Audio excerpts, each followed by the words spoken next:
Hello dears, welcome back to ISKS English.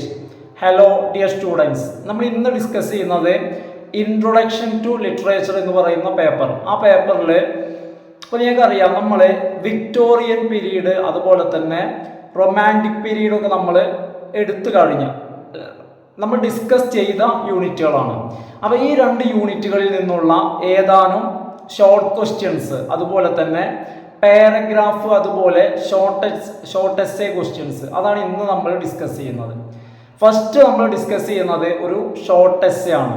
അപ്പോൾ നമുക്ക് നമ്മളെ ക്വസ്റ്റ്യനിലേക്ക് പോവാം. എന്താണ് ഇന്ന് നമ്മൾ ഡിസ്കസ് ചെയ്യുന്ന ആദ്യത്തെ ഷോർട്ട് എസ്സേ? അപ്പോൾ നോക്കി നോക്കൂ, ഒരു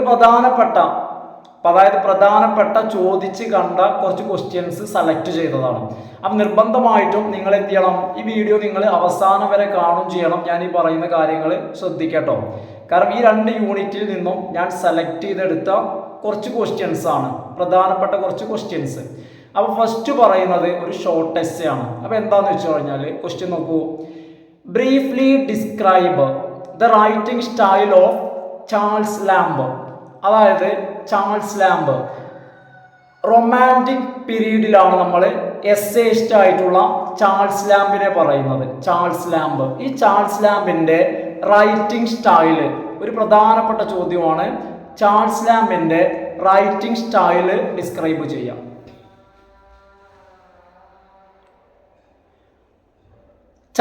Charles Lamb is one of the most well-known essayists of the Romantic period. Romantic പീരീഡിലെ വളരെ ഫേമസ് ആയിട്ടുള്ള വളരെ വെൽ നോൺ ആയിട്ടുള്ള എസ്സേയിസ്റ്റിൽ ഒരാളാണ് Charles Lamb. He wrote in an intimate or personal style. അദ്ദേഹത്തിൻ്റെ റൈറ്റിംഗ് സ്റ്റൈലിനെ കുറിച്ച് പറയുകയാണെങ്കിൽ ഒന്നാമത്തെ കാര്യം എന്ന് പറയുന്നത് ഇൻറ്റിമേറ്റ് അല്ലെങ്കിൽ പേഴ്സണൽ റൈറ്റിംഗ് സ്റ്റൈലായിരുന്നു. എന്ന് വെച്ച് കഴിഞ്ഞാൽ അദ്ദേഹത്തിൻ്റെതായിട്ടുള്ള ഒരു റൈറ്റിംഗ് സ്റ്റൈല്, ഒരു ഇൻറ്റിമേറ്റ് അല്ലെങ്കിൽ ഒരു പേഴ്സണൽ റൈറ്റിംഗ് സ്റ്റൈലിലാണ് അദ്ദേഹം എഴുതിയത്. ഇൻ ഹിസ് എസ്സേസ്, അദ്ദേഹത്തിൻ്റെ എസ്സേകളിൽ the personality of the writer comes to the fore and engages with the readers. അദ്ദേഹത്തിൻ്റെ പ്രത്യേകതയാണ് അദ്ദേഹത്തിൻ്റെ എസ്സേകളിൽ അദ്ദേഹത്തിൻ്റെ പേഴ്സണാലിറ്റി, അദ്ദേഹത്തിൻ്റെ വ്യക്തിത്വം അദ്ദേഹത്തിൻ്റെ എസ്സേകളിൽ മുകളിൽ വരുമായിരുന്നു.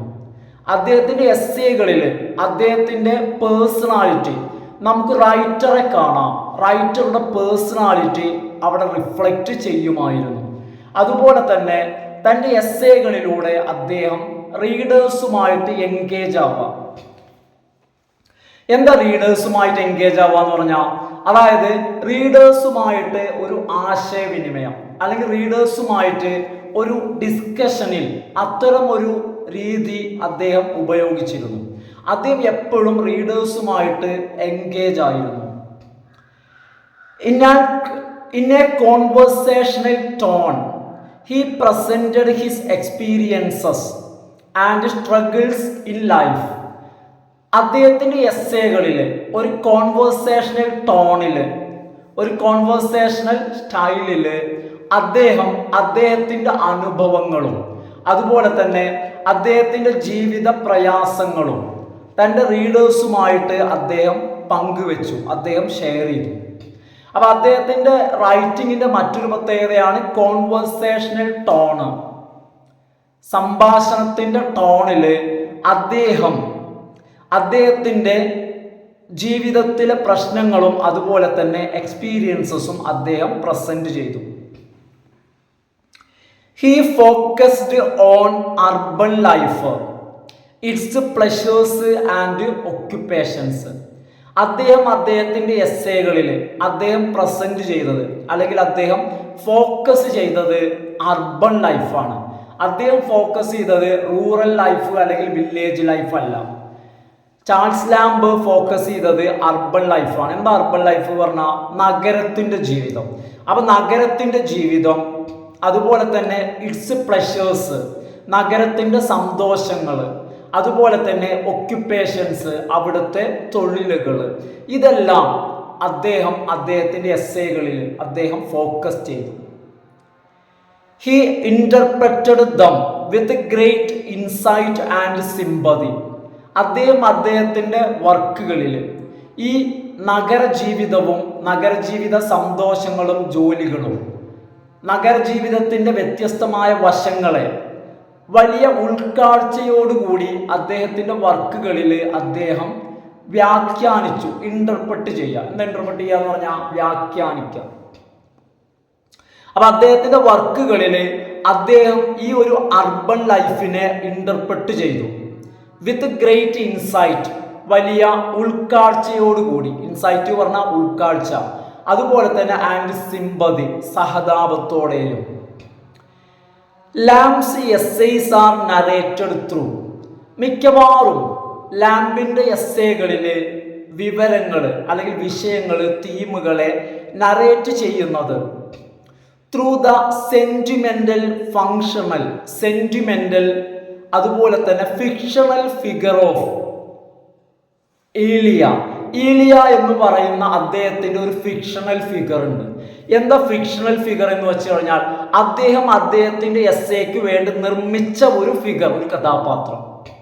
അപ്പൊ അദ്ദേഹത്തിന്റെ ഒരു നിർമ്മിതിയാണ്, അദ്ദേഹത്തിന്റെ ഒരു ഫിക്ഷണൽ ഫിഗറാണ് ഈലിയ എന്നുള്ളത്.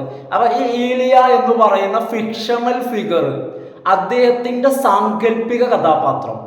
ആ കഥാപാത്രത്തിലൂടെ വളരെ സെന്റിമെന്റൽ ആയിട്ട്, സെന്റിമെന്റ്സിന്റെ അകമ്പടിയോടുകൂടി അദ്ദേഹം ജീവിത പ്രശ്നങ്ങളെ, ജീവിതത്തിന്റെ വ്യത്യസ്ത വശങ്ങളെ അദ്ദേഹം നറേറ്റ് ചെയ്തു.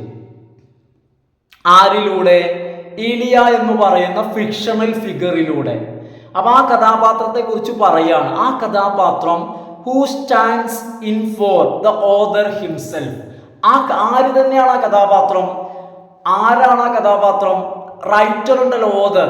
ആ ഓതറിന്റെ പകരക്കാരനായിട്ട്, അല്ലെങ്കിൽ നമുക്ക് വേണമെങ്കിൽ പറയാം ഓതർ തന്നെയാണ് ആ കഥാപാത്രം.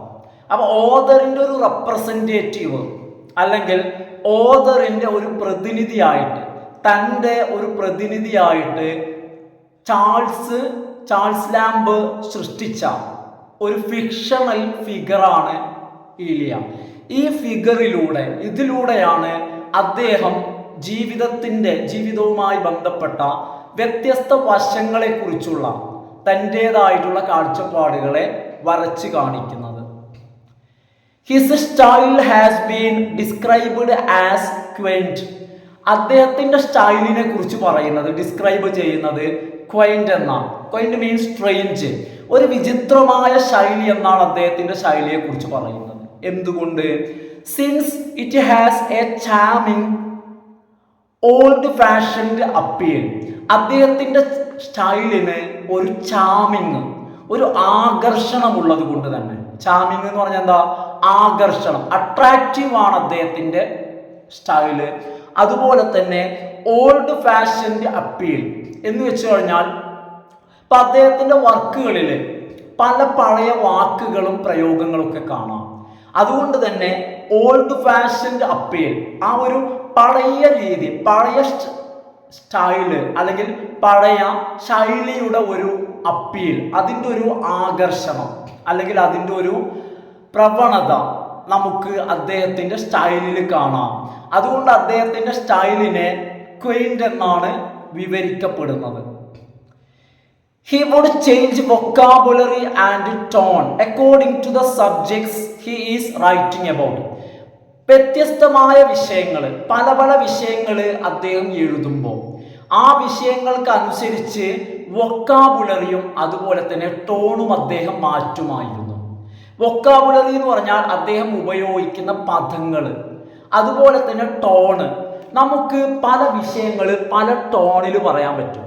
എക്സാമ്പിൾ പറയുകയാണെങ്കിൽ ചിലപ്പോൾ ചില വിഷയങ്ങൾക്ക് നമ്മളൊരു ഹാപ്പി ടോണിൽ പറയേണ്ടി വരും, ചിലപ്പോൾ ഒരു സാഡ് ടോൺ ആയിരിക്കും, ചിലതിൽ വരുന്നത് ഒരു ഓപ്റ്റിമിസ്റ്റിക് ടോൺ ആയിരിക്കും അല്ലെങ്കിൽ പെസിമിസ്റ്റിക് ടോൺ ആയിരിക്കും. ഇത്തരത്തിൽ ഓരോ വിഷയങ്ങൾ എഴുതുമ്പോഴും ആ വിഷയങ്ങൾക്ക് പറ്റിയ ടോണ് അദ്ദേഹം തിരഞ്ഞെടുക്കുമായിരുന്നു. അല്ലെങ്കിൽ വിഷയത്തിനനുസരിച്ച് he would change tone and vocabulary means words. He starts in a tone of gentle persuasion. മിക്കവാറും അദ്ദേഹത്തിന്റെ എസ്സേകളുടെ തുടക്കത്തിൽ വരുന്ന ടോണ് ഒരു ജെന്റിൽ പെർസുവേഷൻ ആയിരിക്കും, പ്രേരണ. റീഡേഴ്സിനെ പ്രേരിപ്പിക്കുക, അവരെ കൊണ്ട് തോന്നിപ്പിക്കുക, അവരെ കൊണ്ട് ചിന്തിപ്പിക്കുക, അത്തരത്തിലുള്ള ഒരു ടോണ്. അതാണ് ടോൺ ഓഫ് പെർസുവേഷൻ. പെർസുവേഷൻ്റെ ഒരു ടോണിൽ അദ്ദേഹം സ്റ്റാർട്ട് ചെയ്യും. അങ്ങനെ മെല്ലെ മെല്ലെ എന്ത് ചെയ്യും? Leads his readers to see. അങ്ങനെ പതുക്കെ പതുക്കെ അദ്ദേഹം തൻ്റെ റീഡേഴ്സിനെ കൊണ്ട് കാണിപ്പിക്കും. എങ്ങനെ? To see life as he views it. എങ്ങനെയാണോ അദ്ദേഹം ജീവിതത്തെ കാണുന്നത്, ലൈഫിനെ ചാൾസ് ലാംബ് എങ്ങനെ വ്യൂ ചെയ്യുന്നു, താൻ വ്യൂ ചെയ്യുന്ന പോലെ തന്നെ ജീവിതത്തെ കാണാൻ തൻ്റെ റീഡേഴ്സിനെ അദ്ദേഹം പേഴ്സ്വേഡ് ചെയ്യും. പതുക്കെ പതുക്കെ അദ്ദേഹം പ്രേരിപ്പിക്കും. ആ മിക്കവാറും അദ്ദേഹത്തിൻ്റെ ഒരു പേഴ്സ്വേസീവ് ടോൺ ആയിരിക്കും സ്റ്റാർട്ടിങ്ങിൽ.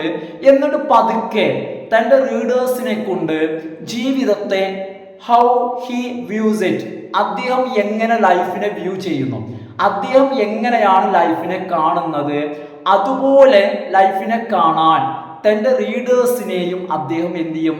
പതുക്കെ ഇങ്ങനെ ആ ഒരു ലെവലിലേക്ക് തൻ്റെ റീഡേഴ്സിനെ അദ്ദേഹം ലീഡ് ചെയ്യും. പതുക്കെ പതുക്കെ ഇങ്ങനെ നയിക്കും, അല്ലെങ്കിൽ കൊണ്ടുപോകും, ആ ഒരു തൻ്റെ ഒരു മനോനിലയിലേക്ക് കൊണ്ടുവരും. Lamb presents a combination of. പലപ്പോഴും ലാംബിൻ്റെ പല എസ്സേകളിലും അദ്ദേഹം പ്രസന്റ് ചെയ്യുന്നുണ്ട് combination of personal and universal interest. അദ്ദേഹത്തിൻ്റെ വ്യക്തിപരമായ താല്പര്യങ്ങളും അതുപോലെ തന്നെ യൂണിവേഴ്സൽ പൊതുവായിട്ടുള്ള താല്പര്യങ്ങളും കമ്പൈൻ ചെയ്യാം, രണ്ടും പാടെ ചേർത്ത് കൊണ്ടുവരും. അപ്പൊ അദ്ദേഹത്തിൻ്റെ ഒരു ശൈലിയാണത്. എന്ത്? Combination of personal and universal interest without over imposing himself. അധികമായിട്ട് ഓവർ ഇമ്പോസ് ചെയ്യാതെ, അധികമായിട്ട് റീഡേഴ്സിന്റെ മേൽ അടിച്ചേൽപ്പിക്കാതെ, നിർബന്ധിക്കാതെ. ഇമ്പോസ് ചെയ്യാന്ന് പറഞ്ഞാൽ അടിച്ചേൽപ്പിക്കാണ്. അതായത് തൻ്റെ താല്പര്യങ്ങൾ, തൻ്റെ സ്വതാല്പര്യങ്ങളെ റീഡേഴ്സിന് മേൽ അടിച്ചേൽപ്പിക്കാതെ, തൻ്റെ മാത്രം താല്പര്യങ്ങൾ അവരെ കൊണ്ട് വായിപ്പിക്കാതെ, പേഴ്സണൽ ഇൻട്രസ്റ്റും യൂണിവേഴ്സൽ പൊതുവായിട്ടുള്ളതും എന്ന് വിചാരിച്ച് തൻ്റെ താല്പര്യങ്ങൾ പറ്റ ഒഴിവാക്കുക എന്നല്ല, കമ്പൈൻ ചെയ്യാം. Combination of his personal interest with universal interest, രണ്ടും പാടം മിക്സ് ചെയ്തിട്ട് അദ്ദേഹം അത്തരമൊരു രീതിയാണ് അദ്ദേഹം ഫോളോ ചെയ്തത്. അപ്പോൾ ഇത്തരമൊരു രീതി ഫോളോ ചെയ്യുന്നതിലൂടെ റീഡേഴ്സിനെ കൊണ്ട് അമിതമായിട്ട് റീഡേഴ്സിനു മേൽ ഇമ്പോസ് ചെയ്യാം, റീഡേഴ്സിനു മേൽ തൻ്റെ കാഴ്ചപ്പാടിനെ അടിച്ചേൽപ്പിക്കുന്ന ഒരു രീതി അദ്ദേഹം ഒഴിവാക്കിയിരുന്നു. അപ്പം ഇത്രയുമാണ് നമുക്ക് ചാൾസ് ലാംബിൻ്റെ റൈറ്റിംഗ് സ്റ്റൈലിനെ കുറിച്ച് പറയാനുള്ളത്. അപ്പം എന്താണെന്ന് വെച്ച് കഴിഞ്ഞാൽ വളരെ പ്രധാനപ്പെട്ട ഒരു ചോദ്യമാണ്, ഒന്ന് പഠിച്ചു വെക്കണം നിങ്ങൾ കേട്ടോ. ഇനി അടുത്ത question, write a short note. ഒരു ഷോർട്ട് നോട്ട് എഴുതുക. എന്തിനെ കുറിച്ചിട്ട്? On pre Raphaelite school of poetry. Pre Raphaelite school, ഇതും ഒരു പ്രധാനപ്പെട്ട ചോദ്യമാണ്. ഒരു 2 മാർക്കിന്റെ ചോദ്യമായിട്ട് എന്ത് ചെയ്യാം? പ്രീ റാഫേലൈറ്റ് സ്കൂൾ ചോദിക്കാം. എന്താണ് ഈ സംഭവം? എന്താണ് ഇങ്ങനെ പറഞ്ഞു കഴിഞ്ഞാൽ ഈ pre Raphaelite school of poetry എന്ന് പറഞ്ഞാൽ എന്താണ്? കേട്ടോളൂ. Pre Raphaelite school of poetry was, ഇതുകൊണ്ട് ഉദ്ദേശിക്കുന്നത്, ഞാൻ നേരത്തെ പറഞ്ഞു സ്കൂള് എന്ന് പറയുമ്പോൾ എന്താ ഉദ്ദേശിക്കുന്നത്? Was A group of artist and writers. ഇതൊരു കൂട്ടം കലാകാരന്മാരും റൈറ്റേഴ്സുമാണ്. ഇത് റൈറ്റേഴ്സിൻ്റെയും ആർട്ടിസ്റ്റിൻ്റെയും ഒരു ഗ്രൂപ്പാണ്. ഹു റിവോൾട്ടഡ്, അവർ പ്രതികരിച്ചു. റിവോൾട്ട്, അവർ സമരം ചെയ്തവരാണ്. Against the principles of Victorian era, Victorian കാലഘട്ടത്തിലെ തത്വങ്ങൾ, വിക്ടോറിയൻ കാലഘട്ടത്തിൽ നിലനിന്നിരുന്ന പ്രിൻസിപ്പിൾസ്. എന്തെല്ലാം കാര്യങ്ങൾക്കാണ് വിക്ടോറിയൻ കാലഘട്ടം പ്രാധാന്യം നൽകിയത്? അതായത് ലിറ്ററേച്ചറിൽ, സാഹിത്യത്തിൽ, അതുപോലെ തന്നെ ആർട്ടിൽ എന്തെല്ലാം കാര്യങ്ങളാണ് വിക്ടോറിയൻ കാലഘട്ടത്തിൽ ഉണ്ടായിരുന്നത്, അവയ്ക്കെതിരെ ശക്തമായ രീതിയിൽ റിവോൾട്ട് ചെയ്യാം, പ്രതികരിക്കാം. സമരം നടത്തുക. അത്തരത്തിൽ വിക്ടോറിയൻ പ്രിൻസിപ്പിൾസിനെതിരെ ശക്തമായി റിവോൾട്ട് ചെയ്ത ഒരു കൂട്ടം റൈറ്റേഴ്സും അതുപോലെ തന്നെ കലാകാരന്മാരുടെയും ഒരു ഗ്രൂപ്പാണ് pre Raphaelite school of poetry എന്നുള്ളത് കൊണ്ട് അറിയപ്പെടുന്നത്. അവർ വിശ്വസിച്ചു. എന്തായിരുന്നു അവരുടെ വിശ്വാസം? In the simplicity and accuracy of detail. അതായത് നമ്മളൊരു കാര്യത്തെ വിശദീകരിക്കുമ്പോൾ അതിൽ വ്യക്തതയും ലാളിത്യവും സിംപ്ലിസിറ്റിയും വേണം. അതാണ് അവർ പറയുന്നത്. നമ്മൾ പറയുന്ന കാര്യത്തിന് ആക്യുറസി വേണം. അതായത് നമ്മൾ പറയുന്ന കാര്യങ്ങൾ, റൊമാൻറ്റിസിസം പറഞ്ഞത് എന്തൊരു കാര്യമാണെങ്കിലും അത് ഭാവനയിൽ അങ്ങോട്ട് പറയാമെന്നുള്ളത്. പക്ഷെ ഇവരങ്ങനെയല്ല പറയുന്നത്. ഇവർ വിശ്വസിച്ചത് നമ്മൾ പറയുന്ന ഡീറ്റെയിൽ അതിൽ ആക്യുറസി വേണം, കൃത്യത വേണം, അതുപോലെ തന്നെ സിംപ്ലിസിറ്റി, വളരെ ലളിതമായിരിക്കണം. ഈ കാര്യങ്ങളിലാണ് അവർ വിശ്വസിച്ചത്. മാത്രമല്ല ഇവർക്ക് പ്രചോദനം എവിടുന്നാണ് കിട്ടിയത്? Modelling their works. ഇവരുടെ വർക്കുകളെ മോഡൽ ചെയ്തത്, മാതൃകയാക്കി എടുത്തത് after medieval literature and art.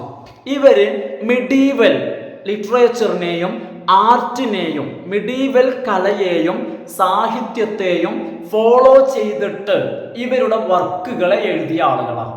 അപ്പൊ ഇവർ ഫോളോ ചെയ്തത്, ഇവർ പിന്തുടർന്നത് മിഡീവൽ ലിറ്ററേച്ചർ. എന്താ മിഡീവൽ എന്ന് പറഞ്ഞാൽ? മധ്യകാല സാഹിത്യം, അതുപോലെ തന്നെ മധ്യകാല കലയെയും പിന്തുടർന്നവരാണ് ഇവര്. അതുകൊണ്ട് തന്നെ ഇവർ ഊന്നൽ കൊടുത്തത്, ഇവര് ലിറ്ററേച്ചറിലും ആർട്ടിലും ഇവർ ഊന്നൽ കൊടുത്തത് സിംപ്ലിസിറ്റി അതുപോലെ തന്നെ ആക്യുറസിക്കുമാണ് ഇവർ പ്രാധാന്യം കൊടുത്തത്. ദയർ ഫോക്കസ്, ഇവർ ഫോക്കസ് ചെയ്തത് എന്തിനാണ് ഇവർ ഊന്നൽ കൊടുത്തത്? On realistic. പറയുന്ന കാര്യങ്ങൾ എന്തായിരിക്കണം? റിയലിസ്റ്റിക് ആയിരിക്കണം. അതുപോലെ തന്നെ സെൻഷ്വൽ ഡെപ്പിക്ഷൻസ്, അതുപോലെ തന്നെ എന്തു വേണം? സെൻഷ്വൽ ഡെപ്പിക്ഷൻസ്. അതായത് നമുക്ക് ഫീൽ ചെയ്യുന്ന പോലെ, സെൻഷ്വൽ എന്ന് പറഞ്ഞാൽ നമ്മൾ അനുഭവിക്കുന്ന പോലെ, നമ്മൾ ഗ്രഹിക്കുന്ന പോലെ, അനുഭവിക്കുന്ന പോലെ തന്നെ ചിത്രീകരിക്കാം. അപ്പൊ ഈ ഒരു രണ്ട് കാര്യങ്ങൾ, അവ റിയലിസ്റ്റിക് ആയിട്ടും അതുപോലെ തന്നെ ഇവരുടെ സെൻഷ്വൽ ഡെപ്പിക്ഷൻസും ഗേവ് ദം ദ നിക്നെയിം. ഇവർക്കൊരു നിക്നെയിം നൽകി. എന്താണ് ഇവർക്ക് കിട്ടിയ nickname? Fleshly school of poetry എന്നും ഇവർ അറിയപ്പെട്ടു. എന്തു പേരിലും അറിയപ്പെട്ടു? Fleshly school of poetry. അപ്പൊ അതിന്റെ കാരണം ഇവര് സെൻഷ്വൽ ഡെപ്പിക്ഷനും അതുപോലെ തന്നെ റിയലിസ്റ്റിക്, ഈ രണ്ട് കാര്യങ്ങളിലും ഫോക്കസ് ചെയ്തതുകൊണ്ട്, സെൻഷ്വൽ ഡെപ്പിക്ഷനിലും അതുപോലെ തന്നെ റിയലിസ്റ്റിക്കിലും ഇവർ ഫോക്കസ് ചെയ്തത് കൊണ്ട് ഇവര് ഫ്ലഷ്ലി സ്കൂൾ ഓഫ് തോട്ട് എന്ന പേരിൽ അറിയപ്പെട്ടു. ഓക്കെ, ഇനി അടുത്ത question. Describe the contributions of Bronte sisters to the Victorian literature. അതായത് വിക്ടോറിയൻ കാലഘട്ടത്തിലാണ് ബ്രോണ്ടി സിസ്റ്റേഴ്സ് ഉണ്ടായിരുന്നത്. 3 പേരാണ് ഇവർ കേട്ടോ, ബ്രോണ്ടി സിസ്റ്റേഴ്സ്. ഈ ബ്രോണ്ടി സിസ്റ്റേഴ്സ് വിക്ടോറിയൻ ലിറ്ററേച്ചറിന് നൽകിയ സംഭാവനകൾ ഡിസ്ക്രൈബ് ചെയ്യാം. പ്രധാനപ്പെട്ട ഒരു ചോദ്യമാണ് ഇത് കേട്ടോ. അപ്പൊ ഇവിടെ ഞാൻ എന്ത് ചെയ്ത്, ഞാൻ നേരത്തെ പറഞ്ഞു, ഞാൻ ഈ ചാപ്റ്ററിൽ നിന്നും പാഠഭാഗങ്ങളിൽ നിന്നും തെരഞ്ഞെടുത്ത് കുറച്ച് ക്വസ്റ്റ്യൻസ് ആണ് കേട്ടോ, പ്രധാനപ്പെട്ടത് നോക്കിയെടുത്തതാണ്. അപ്പൊ ബ്രോണ്ടി സിസ്റ്റേഴ്സിന്റെ കോൺട്രിബ്യൂഷൻസ്. ആരാണ് ഈ ബ്രോണ്ടി സിസ്റ്റേഴ്സ് എന്ന് പറഞ്ഞാല്? The Bronte sisters were Charlotte, അതുപോലെ തന്നെ എമിലി ആൻഡ് ആനി. ഇവർ 3 പേരുമാണ് ബ്രോണ്ടി സിസ്റ്റേഴ്സ് എന്നറിയപ്പെടുന്നത് കേട്ടോ. പേരോർക്കാം, ഷാർലോട്ട്, എമിലി ആൻഡ് ആനി. ഇവരാണ് ബ്രോണ്ടി സിസ്റ്റേഴ്സ് എന്നറിയപ്പെടുന്നത്. They produced masterful works of fiction. ഇവർ ഫിക്ഷനിൽ മാസ്റ്റർഫുൾ വർക്കുകൾ പ്രൊഡ്യൂസ് ചെയ്ത ആളുകളാണ്. എന്താ മാസ്റ്റർഫുൾ വർക്ക്സ് എന്ന് പറഞ്ഞാൽ? ഉയർന്ന നിലവാരമുള്ളത്, നല്ല നിലവാരമുള്ള അല്ലെങ്കിൽ അഗ്രഗണ്യമായിട്ടുള്ള വർക്കുകൾ, ഒന്നാം തരം വർക്കുകൾ, അതാണ് മാസ്റ്റർഫുൾ വർക്ക്സ്. അപ്പൊ ഇവര് ഫിക്ഷനില് നല്ല ഒന്നാം തരം വർക്കുകൾ പ്രൊഡ്യൂസ് ചെയ്ത ആളുകളാണ് ഇവര്. Using male pen names. എന്താ മെയിൽ പെൻ നെയിംസ് എന്ന് പറഞ്ഞാൽ പുരുഷ തൂലികാ നാമങ്ങൾ ഉപയോഗിക്കാം. അപ്പൊ ഇവരുടെ സ്വയം പേര് വെച്ചല്ല എഴുതിയത്, ഇവർ പുരുഷ തൂലികാ നാമങ്ങൾ, അതായത് എഴുതുമ്പോൾ ആണുങ്ങളുടെ പേര് വെക്കാം. ഇവർക്ക് എന്തെങ്കിലും ഉദ്ദേശം ഉണ്ടാവാം. അപ്പൊ യൂസിങ് മെയിൽ പെൻ നെയിംസ്, പുരുഷ തൂലികാ നാമങ്ങൾ ഉപയോഗിച്ചിട്ട് ദ സിസ്റ്റേഴ്സ് പബ്ലിഷ്ഡ് വർക്ക്സ്, ഈ സഹോദരികൾ വർക്കുകൾ പബ്ലിഷ് ചെയ്തു. അതും നിസ്സാര വർക്കുകളല്ല. That are considered modern masterpieces, ആധുനിക മാസ്റ്റർ പീസുകൾ എന്ന് പരിഗണിക്കുന്ന വർക്കുകൾ, നല്ല ഉയർന്ന നിലവാരമുള്ള ആധുനിക വർക്കുകൾ. അത്തരം വർക്കുകൾ ഇവര് പുരുഷ തൂലികാനാമങ്ങൾ ഉപയോഗിച്ചുകൊണ്ട് ഇവര് പബ്ലിഷ് ചെയ്തു. Charlotte Bronte made her mark with, Charlotte Bronte ഇതിലൊരാളാണ്, ബ്രോണ്ടെ സിസ്റ്റേഴ്സിൽ ഒരാളാണ് ആര്? Charlotte Bronte. ഈ Charlotte Bronte made her mark, ഈ ഒരു മേഖലയിൽ അവരുടെ ഒരു മുദ്ര പതിപ്പിച്ചു. മെയ്ഡ് ഹെർ മാർക്ക് എന്ന് പറഞ്ഞാൽ അവരുടെ ഒരു അടയാളം ഇവരുണ്ടാക്കി. എങ്ങനെ ഉണ്ടാക്കിയത്? വിത്ത് ഹെർ നോവൽസ്, അവരുടെ നോവലുകളിലൂടെ അവരുടേതായിട്ടുള്ള ഒരു മാർക്ക്, ഒരു അടയാളം അല്ലെങ്കിൽ ഒരു കയ്യൊപ്പ് വെച്ചു അവരുടെ നോവലുകളിലൂടെ. സച്ചാസ് എക്സാമ്പിൾ, ഉദാഹരണങ്ങൾ പറയുകയാണെങ്കിൽ ഞാൻ അവരുടെ 2-3 നോവലിന്റെ പേര് പഠിക്കാം. അപ്പൊ അവരുടെ പേരും പഠിക്കണം, ഈ 2-3 നോവലിന്റെ പേരും പഠിക്കണം. ഏതൊക്കെയാ? ഒന്ന് ജെയിൻ എയ്രി, അതുപോലെ തന്നെ മറ്റൊന്ന് ദ പ്രൊഫസർ, പിന്നെ വില്ലേറ്റ് ആൻഡ് ഷിർലെ. ഈ നോവലുകൾ 4 എണ്ണത്തിന്റെ പേരാണ് പറയുന്നത്. ഒന്നാമത്തേത് ജെയിൻ എയ്ർ എന്നുള്ളത്, പിന്നെ ദ പ്രൊഫസർ, വില്ലേറ്റ് ആൻഡ് ഷിർലെ. ഇതൊക്കെ ഇവരുടെ ഫേമസ് ആയിട്ടുള്ള നോവലുകളാണ്. അപ്പൊ ഈ നോവലുകളിലൂടെ ഇവരുടേതായിട്ടുള്ള ഒരു സ്ഥാനം ഇവര് ഉണ്ടാക്കിയെടുത്തു ഇംഗ്ലീഷ് നോവലിന്റെ മേഖലയിൽ. ആര്? Charlotte Bronte. അടുത്തത് എമിലി ബ്രോണ്ടെ, അടുത്ത സഹോദരിയാണ് Emily Bronte. Emily Bronte wrote, Emily Bronte എഴുതി. ഏതാ എഴുതിയത്? വുദറിംഗ് ഹൈറ്റ്സ്. ഇവരുടെ ഫേമസ് ആയിട്ടുള്ള ഒരു വർക്കാണ് ഏത്? വുദറിംഗ് ഹൈറ്റ്സ്. എന്താ ഇതിന്റെ പ്രത്യേകത? An original work with powerful themes of rebellion and love. ശക്തമായിട്ടുള്ള വിഷയങ്ങളായിട്ടുള്ള റിബല്യൻ ആൻഡ് ലവ്, സ്നേഹം, അതുപോലെ തന്നെ റിബല്യൻ, വഴക്ക് അല്ലെങ്കിൽ സമരം. ശക്തമായ വിഷയങ്ങളായിട്ടുള്ള റിബല്യണും അതുപോലെ തന്നെ ലവ്, ഈ 2 തീമുകളെ കൈകാര്യം ചെയ്യുന്ന ഒരു ഒറിജിനൽ വർക്കാണ് ഏത്? എമിലി ബ്രോണ്ടിയുടെ വുദറിംഗ് ഹൈറ്റ്സ് എന്നുള്ളത്. അപ്പൊ ഇത്രയാണ് നമുക്ക് ബ്രോണ്ടി സിസ്റ്റേഴ്സിനെ കുറിച്ച് പറയാനുള്ളത്. മൂന്നാമതൊരാളും കൂടി ഉണ്ട്, പക്ഷെ അവരുടെ വർക്കുകളൊന്നും എന്ത് ചെയ്യുന്നില്ല, പറയുന്നില്ല കേട്ടോ. അടുത്തൊരു ക്വസ്റ്റ്യൻ, 6ാമത്തെ question. What technical advancement increased access to books in the Victorian എറ?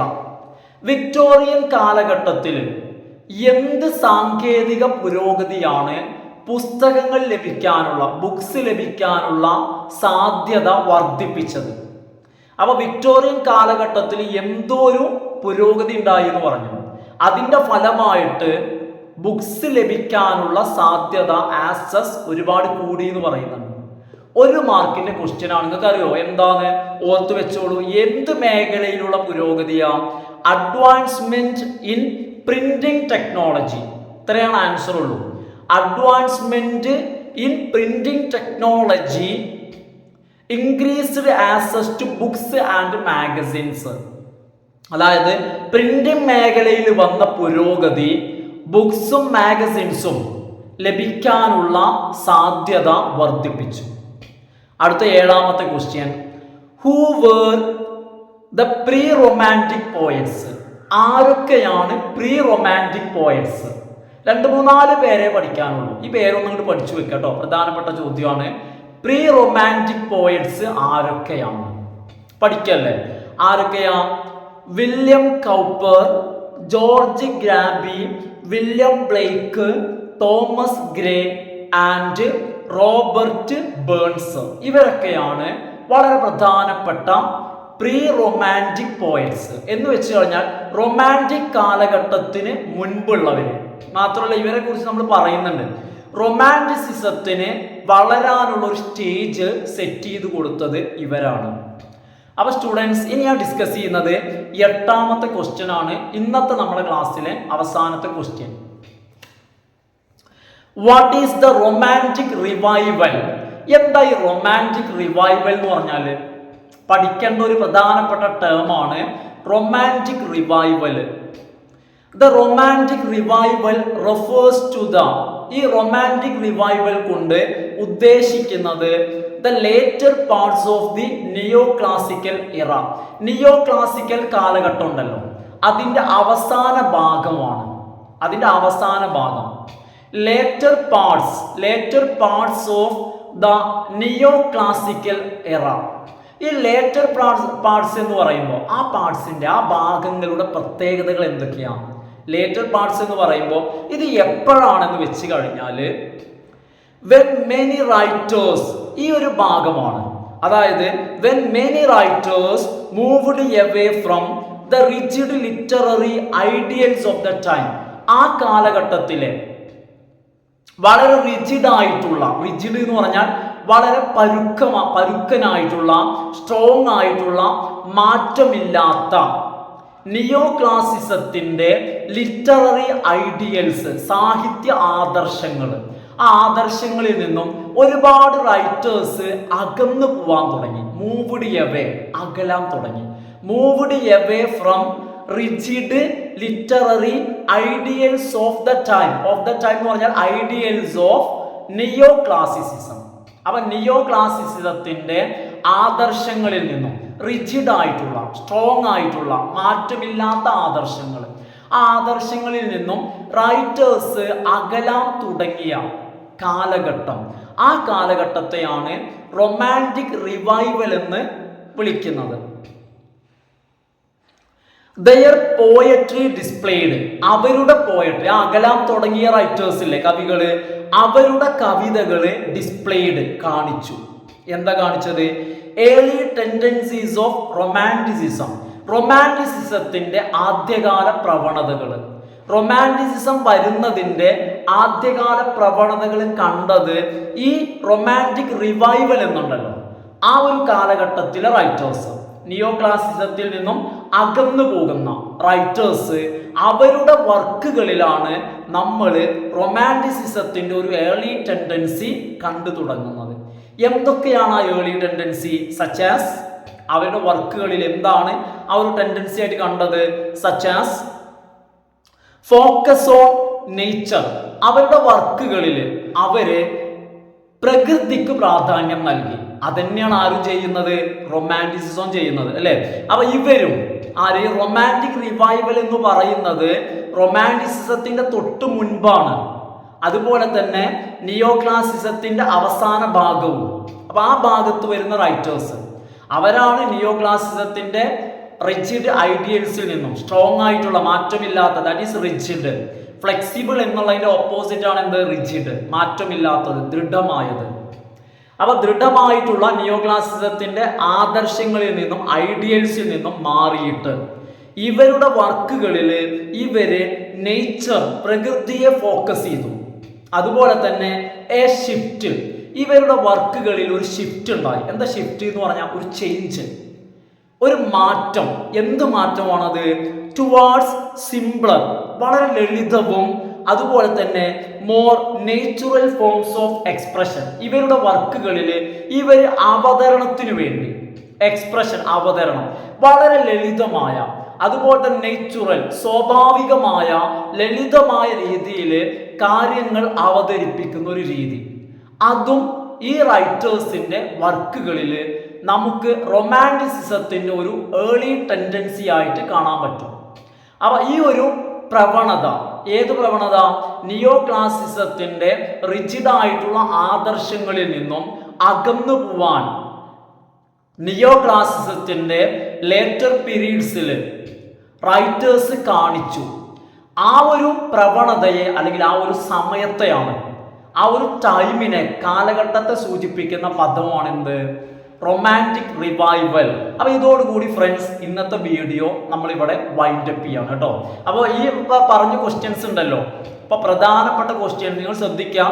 ഞാൻ പ്രധാനപ്പെട്ട ക്വസ്റ്റ്യൻസ് തെരഞ്ഞു പിടിച്ച് എഴുതിണ്ടാക്കിയ ഒരു വീഡിയോ ചെയ്തതാണ് കേട്ടോ. അപ്പൊ അതിന്റെ പ്രാധാന്യത്തോടു കൂടി നിങ്ങൾ എന്ത് ചെയ്യണം? വീഡിയോ സ്കിപ്പ് ചെയ്യാതെ അവസാനം വരെ നിങ്ങൾ കാണണം. അതിലുപരി നിങ്ങൾ എന്ത് ചെയ്യുക? പഠിക്കും ചെയ്യണം കേട്ടോ. പരീക്ഷയ്ക്കുള്ള ഒരു പ്രിപ്പറേഷൻ ആയിട്ട് എന്ത് ചെയ്യാം? നിങ്ങൾ വീഡിയോ കാണുന്നതിന് എടുക്കുക കേട്ടോ. വെറുതെ സമയം വെറുതെ അങ്ങോട്ട് കണ്ടു കളയല്ല. ഓക്കെ. അതുപോലെ തന്നെ നിങ്ങൾ എല്ലാവരും ഒന്ന് ലൈക്ക് ചെയ്തിട്ട് കാണണം. ഫ്രണ്ട്സിനൊക്കെ ഒന്ന് സജസ്റ്റ് ചെയ്യുക. അതുപോലെ സബ്സ്ക്രൈബ് ചെയ്യാത്ത ആളുകൾ സബ്സ്ക്രൈബ് ചെയ്തിട്ട് കാണുക. ഓക്കെ. Thanks for watching.